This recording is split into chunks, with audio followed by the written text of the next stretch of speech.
Good afternoon, students. In today's lecture, we are going to learn about the second method, that is income method for the calculation of national income.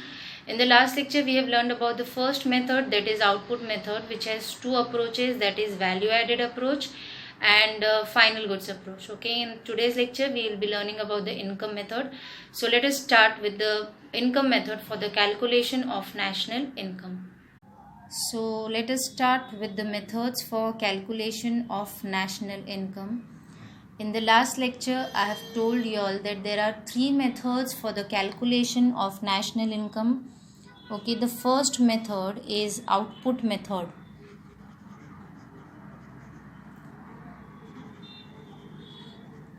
The second method is income method.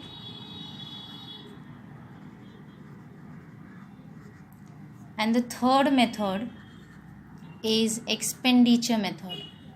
Okay, ये method use क्यों किया जाता है? ये method use इसीलिए किया जाता है ताकि we can calculate our national income. That's why we use the method. There are three methods and different countries use different methods for calculation of national income. So for example in India, okay, हमारी जो country है India, यहाँ पे हम दो method का combination use करते हैं. The first method is output and second method is income. जो प्रोडक्शन होता है, ज़्यादा करके प्रोडक्शन होता है, चाहे वो एग्रीकल्चर का हो चाहे वो इंडस्ट्री के हो, उसमें हम आउटपुट मेथड यूज़ करते हैं क्योंकि आउटपुट में दो अप्रोचेज हैं. Okay, and final good approach and value added approach. Okay, तो वो जो प्रोडक्शन के लिए ज़्यादा करके आउटपुट मेथड, एंड जो सर्विस सेक्टर यूज़ होती है जैसे ट्रांसपोर्ट हो गया, कम्युनिकेशन हो गया, सर्विस सेक्टर हो गया, आर्ट्स सेक्टर हो गया, वहाँ पे हम ज़्यादा करके इनकम मेथड का यूज़ करते हैं. ओके, एक्सपेंडिचर मेथड जो है वो बहुत ही रेयरली यूज़ करते हैं क्योंकि एक्सपेंडिचर में हमको खर्चे से ही नेशनल इनकम कैलकुलेट करना है.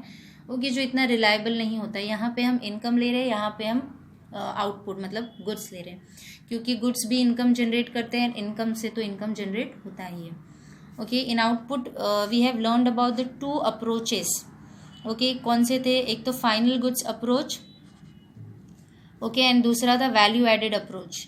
ओके, इसमें हम क्या करते थे, हर एक स्टेज पे वैल्यू जितनी लगी उससे जो और ऐड हो उसको माइनस करके, मतलब आउटपुट माइनस इनपुट हर स्टेज में, और एक एक स्टेज में वैल्यू ऐड करते थे जब तक कि वो फाइनल गुड बन के तैयार ना हो जाए. इसमें हम क्या करते, डायरेक्ट फिनिश गुड्स, मतलब गुड्स बन के तैयार है, सीधा उसका ही दाम ले लिया. ओके, इंटरमीडिएट गुड्स की ज़रूरत नहीं, मतलब जो प्रोसेस में उसकी वैल्यू लेने की ज़रूरत नहीं, डायरेक्ट फाइनल गुड बन के तैयार है. से फॉर एग्जांपल हम नेशनल इनकम कैलकुलेट करें कोई भी कमोडिटी बिस्किट्स के. ओके, तो इंडस्ट्री में जितने भी बिस्किट्स हुए बन के तैयार, उसके वैल्यू ले ली कि हाँ ये बन के बिकेगा तो इतना मिलेगा, तो उसका नेशनल इनकम हम कैलकुलेट करें. यहाँ पे हम एक एक स्टेज पे वैल्यू ऐड करते हैं. Okay, now let us see, today we are going to learn about an income method. Okay, now income जो है इनकम मेथड में, ओके, वो इनकम पे लिया जाता है. तो किसकी इनकम पे? गवर्नमेंट की इनकम पे या किसकी इनकम पे? तो वो इनकम जो होती है वो सिटीजन्स की इनकम. सिटीजन्स मतलब हम लोग. ओके, जितने भी कंट्री में सिटीजन हैं, लोग हैं, ओके, वो जो इनकम कमाते हैं, इनकम जनरेट करते हैं, उसको सबको ऐड करती है और हम कैलकुलेट करते हैं कि हमारे देश में इतना नेशनल इनकम जनरेटेड है. अभी सिटीजन्स इनकम कहाँ से जनरेट करती है? क्योंकि देखो जितने भी सिटीजन्स हैं, जितने भी लोग हैं, वो कोई ना कोई काम करते हैं, कोई ना कोई काम करते हैं, मतलब कोई ना कोई एक्टिविटी करते हैं जिसको हम बोलेंगे इकोनॉमिक एक्टिविटी. ओके, कोई ना कोई इकोनॉमिक एक्टिविटी हर एक सिटीजन करता है. आपके घर में देखो, आपके पेरेंट्स कहीं ना कहीं काम करने जाते, तो वो कहीं ना कहीं हमारी इकोनॉमी के प्रोडक्शन और डिस्ट्रीब्यूशन में, कंजम्पशन में, एक्सचेंज में कंट्रीब्यूट कर रहे हैं. तो ऐसे तो जाते नहीं, उसके बदले इनकम होते, तो उसको कैलकुलेट किया जाता है दिखाने के लिए कि इस देश का इनकम इतना है. तो सारे जो सिटीजन्स है वो इकोनॉमिक एक्टिविटी करते हैं. Economic activity, I have told you n number of times, economic activity means production and distribution of what? Of goods and services. Services भी रेंडर की जाती है, गुड्स प्रोड्यूस किए जाते हैं. तो इससे जो जनरेट होता है इनकम, क्योंकि ये काम कर रहे हैं, इससे जो इनकम जनरेट होता है, अब इनकम कैसे जनरेट होता है वो हमको आइदर, मतलब जैसे कि रेंट फॉर्म में जनरेट हो गया, आइदर वेजेस फॉर्म में जनरेट हो गया, आइदर इंटरेस्ट फॉर्म में जनरेट हो गया, आइदर प्रॉफिट के फॉर्म में जनरेट हो गया, क्योंकि वो इनकम ये चार फैक्टर प्रोडक्शन से ही जनरेट होता है। तो इन सब से जो भी इनकम जनरेट हुआ है किससे जनरेट हुआ है, सिटीजन से। क्या कर रहे हैं, गुड्स एंड सर्विसेज, मतलब फैक्टर ऑफ प्रोडक्शन आप बोल सकते हो। फैक्टर ऑफ प्रोडक्शन जो है हमारा, फैक्टर ऑफ जो प्रोडक्शन है, लैंड, लेबर, कैपिटल, इंटर, इसमें पूरी इकोनॉमिक एक्टिविटी हमारी कवर हो जाती। तो इससे जो रिवॉर्ड भी हम बोल सकते हैं जनरेट हो रहा है, जैसे रेंट वेज फॉर्म में, वेजेस फॉर्म में, इंटरेस्ट फॉर्म में, प्रॉफिट फॉर्म में। तो सीएसओ मतलब सेंट्रल स्टेटिस्टिकल ऑर्गेनाइजेशन, जो हमारे देश का नेशनल इनकम कैलकुलेट करते हैं। ओके, तो वो इन सब का टोटल करेंगे कि ओके ये सिटीजन ने इतना रेंट, ये सिटीजन को इतना वेजेस, ये सिटीजन ने इतना इंटरेस्ट में कमाया, ये सिटीजन इतना, एक दो नहीं, जितने भी हमारी पॉपुलेशन है, क्योंकि सब कोई ना कोई इकोनॉमिक एक्टिविटी, जो इकोनॉमिक एक्टिविटी नहीं कर रहा है तो उसका तो नेशनल इनकम में नहीं आएगा। ओके, जो इलीगल एक्टिविटीज़ करते हैं उसको हम नेशनल इनकम में, क्योंकि वो हमारी इकोनॉमिक एक्टिविटी में प्रोडक्शन या डिस्ट्रीब्यूशन में योगदान नहीं कर रहे हैं, ओके, इलीगल करे, तो उसका कोई लेना देना नहीं होगा नेशनल इनकम से। Okay, I hope you all have understood. Now let us see what has been given in the textbook.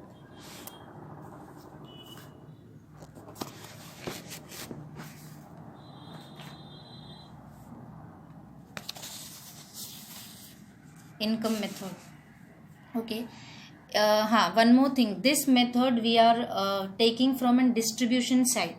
Distribution side इसीलिए क्योंकि जो हम ले रहे हैं फैक्टर, जिनको ये रेंट वेजेस मिल रहे हैं, इनको डिस्ट्रीब्यूट किया जा रहा है। ओके, तो इसलिए ये नेशनल इनकम हम डिस्ट्रीब्यूट साइड से कैलकुलेट करते, जो कि आउटपुट मेथड में नेशनल इनकम हम प्रोडक्शन साइड से कैलकुलेट करें। Okay, remember one thing. Let us see income method. Income method is also known as factor cost method. Okay, इसको हम फैक्टर कॉस्ट मेथड भी बोल सकते हैं।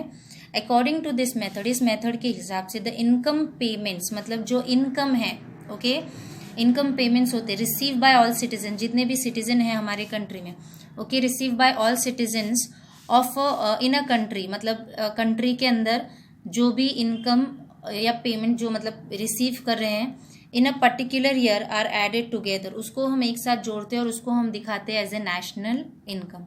समझ में आया? तो नेशनल इनकम मतलब इस मेथड के हिसाब से इनकम या पेमेंट रिसीव्ड करता है, कौन रिसीव करता है, सिटीजन, कंट्री के, एक साल के अंदर, उसको हम जोड़ते हैं और उसको हम नेशनल इनकम दिखाते हैं।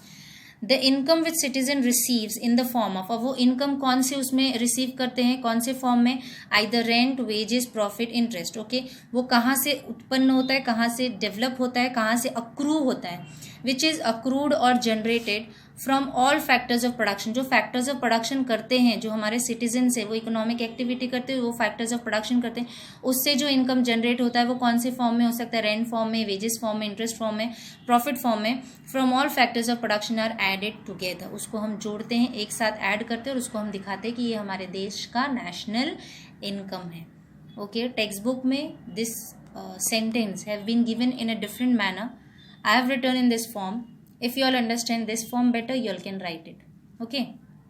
Now, data pertaining to national income. अभी जो नेशनल इनकम है इसके मतलब अब हम इतने सारे 131 करोड़ की जो पॉपुलेशन है, ओके, हम एक एक जन से तो हम जाके पूछेंगे नहीं कितना नेशनल इनकम है कितना, तो हम क्या करेंगे, डेटा कलेक्ट करते हैं नेशनल इनकम का, रिसीव फ्रॉम डिफरेंट सोर्सेज, जैसे कि इनकम टैक्स रिटर्न है, ओके, उससे हम रिपोर्ट से करेंगे, बुक्स ऑफ अकाउंट है, एस्टिमेट्स फ्रॉम स्मॉल इनकम, छोटे मोटे इनकम का हम एस्टिमेट करेंगे, इनकम टैक्स रिटर्न मतलब एक स्टेटमेंट होता है, एक रिपोर्ट होता है जिसमें इनकम और एक्सपेंडिचर एक इंडिविजुअल का रहता है. जब ज़्यादा होता है तो आपको tax, you all know that कि आपकी इनकम एक लिमिट को जब क्रॉस करती है, have to pay tax to the government. Okay, तो इनकम टैक्स रिटर्न मतलब आपका एक्सपेंडिचर और इनकम रहता है, आप टैक्स भर देते हो. अगर आपका टैक्स कम है, ओके, और आपने ज़्यादा दे दी तो आपको रिटर्न मिल जाएगा. ओके, रिपोर्ट्स है, अलग अलग कंपनीज़ के बुक्स ऑफ अकाउंट्स रहते हैं कंपनीज़ की, इंडस्ट्री की, एंड एस्टिमेट्स फ्रॉम स्मॉल, मतलब ये सारी चीज़ों से हम नेशनल इनकम कैलकुलेट कर लेते हैं. ओके, दस जीएनपी, अभी GDP and GNP. Okay, GDP मतलब gross domestic product and GNP मतलब ग्रॉस नेशनल प्रोडक्ट. दोनों के बीच में फ़र्क क्या है? दोनों ग्रॉस मतलब टोटल, दोनों में मार्केट वैल्यू लिया जाता है, जीडीपी में भी और जीएनपी में. मार्केट वैल्यू किसका लिया जाता है? फाइनल गुड्स एंड सर्विसेज का. Okay, market value final goods and services सिर्फ जीडीपी में आपको याद रखना है कि ग्रॉस डोमेस्टिक प्रोडक्ट मतलब आपको कंट्री के टेरिटोरियल बाउंड्रीज के अंदर के ही मार्केट वैल्यू लेने हैं गुड्स एंड सर्विसेज के। वेरएज जीएनपी में आप कंट्री के अंदर का तो लोगे प्लस फॉरेन कंट्री में जितना भी आपने इनकम किया है, इनकम अर्न किया है या एक्सपेंडिचर हुआ है उसको भी कैलकुलेट करोगे। सिर्फ यही फर्क है जीडीपी और जीएनपी में। So GNP means market value of final goods and services plus income from abroad, जो फॉरेन की कंट्री से इनकम अर्न करते हैं उसको भी हम जीएनपी में लेते हैं। ओके, जीएनपी को हम एक तरीके से नेशनल इनकम भी बोल सकते हैं। Thus GNP can be treated as sum of factors income, मतलब टोटल जो है फैक्टर्स इनकम, फैक्टर्स मतलब जो भी फैक्टर्स ऑफ प्रोडक्शन हम ले रहे हैं हमारे इकोनॉमिक एक्टिविटी में, जब उनको रिटर्न देते तो उनके लिए वो इनकम है। तो टोटल करेंगे फैक्टर्स इनकम का। अर्न कैसे करते हैं? Earn by undertaking economic activity, क्योंकि हर एक सिटीजन हमारी कंट्री में कोई ना कोई इकोनॉमिक एक्टिविटी करता है। On the part of resource owner, ये जो एक्टिविटीज ये कोई ओनर, रिसोर्स ओनर मतलब ये अंडरटेक करते हैं, which is reflected on production and distribution of goods and services, जो कि हम हमारी कंट्री के प्रोडक्शन एंड डिस्ट्रीब्यूशन में दिखा सकते हैं, उसी को हम नेशनल इनकम कैलकुलेट करते हैं। जैसे कि इलीगल एक्टिविटी से जो इनकम जनरेट होती है वो हमारे प्रोडक्शन और डिस्ट्रीब्यूशन को रिफ्लेक्ट नहीं करता है, तो उसको हम नेशनल इनकम नहीं दिखा सकते। Okay, I hope you all have understood the first part. Now let us see the second.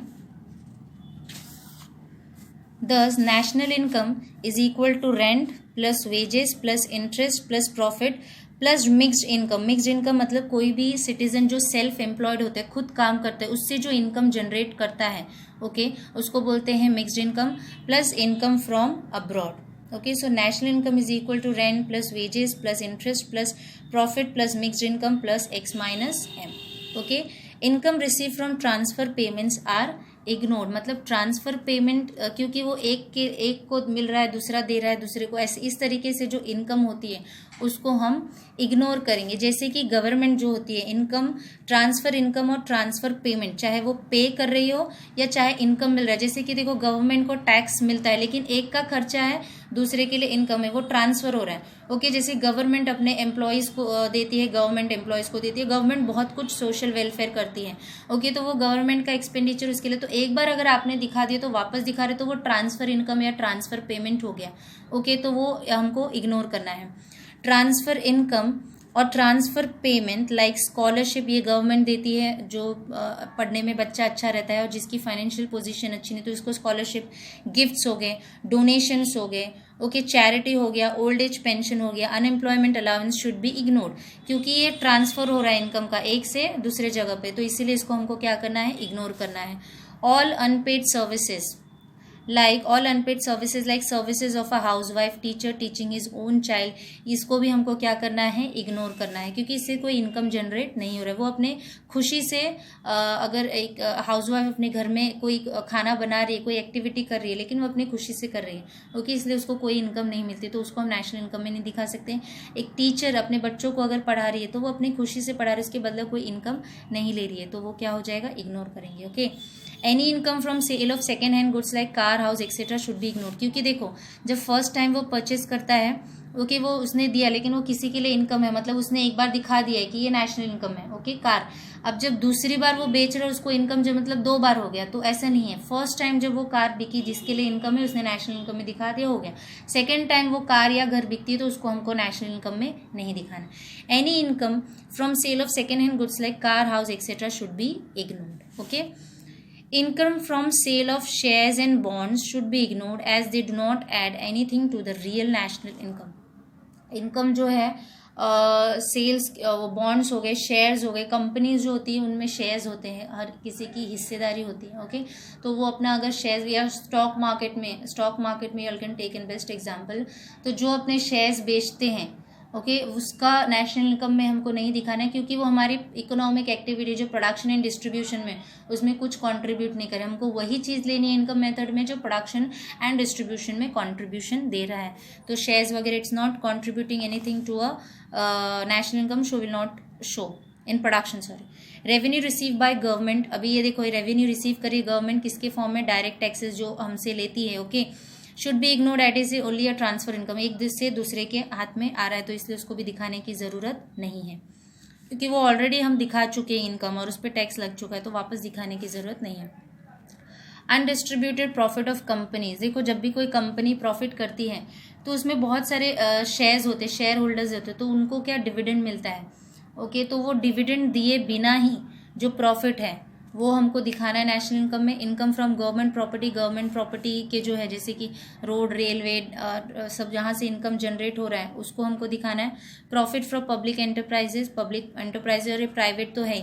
Okay, then such as water supply should be included in the national income, मतलब private and public enterprise, मतलब जो enterprises है, जो business है, उससे जो income generate होता है उसको हमको नेशनल इनकम में दिखाना रहता है। Okay, then imputed value. Okay, imputed value of production.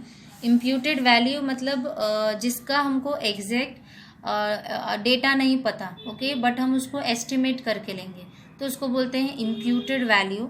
Now imputed value of production, okay, जो प्रोडक्शन करते हैं केप्ट फॉर सेल्फ कंजम्पशन। अब इसमें एक एग्जांपल ले लो, फार्मर्स। ओके, फार्मर्स प्रोडक्शन कर रहे हैं फूड ग्रेन्स के, तो उसने जो सेल्फ कंजम्पशन के लिए लिया है तो एग्जैक्ट नहीं हमको पता है तो हम उसका इम्प्यूटेड वैल्यू मतलब एस्टिमेटेड वैल्यू लेंगे।